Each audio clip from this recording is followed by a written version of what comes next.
ऐन निवडणुकीच्या तोंडावर अंबादास दानवे यांनी संदीपान भुमरे यांच्यावर आणखी एक मोठा आरोप केलाय। सर, काय आरोप आहे?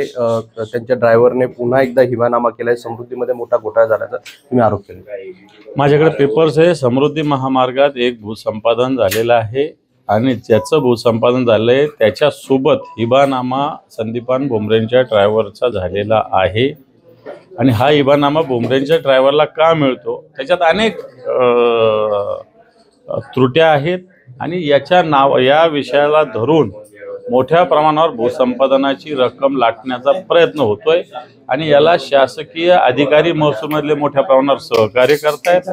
मला असं वाटतं हा विषय 1-2 डिसेंबर नंतर मी प्राधान्याने विथ पेपर आपल्या समोर आणेल, परंतु ही प्राथमिक सगळी माहिती माझ्याजवळ आहे। बरं, आधीचा हिबानामा होतो, शेकडो कोटी रुपयांची जमीन मिळते, आता पुन्हा म्हणजे ड्रायव्हरलाच आणि तेच भुमरेंच्या ड्रायव्हरला कसं मिळतं हा प्रश्न। हे पहा, आधीचा हिबानामा तर माझा पोलिसावर आरोप आहे, राज्य सरकारवर आरोप आहे की अशा पद्धतीनं आरोपींना पाठीशी घालण्याचं काम राज्य सरकार करतंय, गृहमंत्री करताय, मुख्यमंत्री करताय।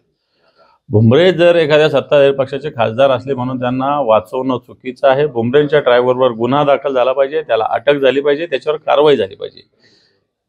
बरं, हा समृद्धीचा किती घोटाळा आहे, म्हणजे याची व्याप्ती कुठपर्यंत आहे आणि यात ड्रायव्हरचा काय संबंध आहे?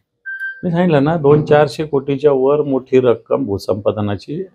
मी अजून डिटेल आत्ताच देत नाही, कारण मला डिटेल या विषयावर बोलायचं आहे। डिटेल्स पेपर्स माझ्याकडे आहेत, आणखी काही पेपर्स यायचे आहे, परंतु एक हिबानामा शेकडो कोटीची रक्कम जी भुमरेंच्याच ड्रायव्हरच्या नावावर पुन्हा एकदा घेण्याचा प्रयत्न चालू आहे। त्याला महसूलमधील काही अधिकारी, त्यांचंही नाव माझ्याकडे आहे, परंतु मी आत्ताच कोणत्या अधिकाऱ्याविषयी बोलत नाही, पण महसूलमधल्या अधिकाऱ्यांच्या पाठिंब्यानं हे काम होतंय।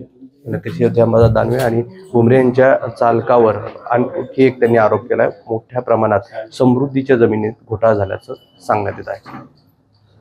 राहुल चव्हाण, मोहसिन शेख, NDTV, छत्रपती संभाजी।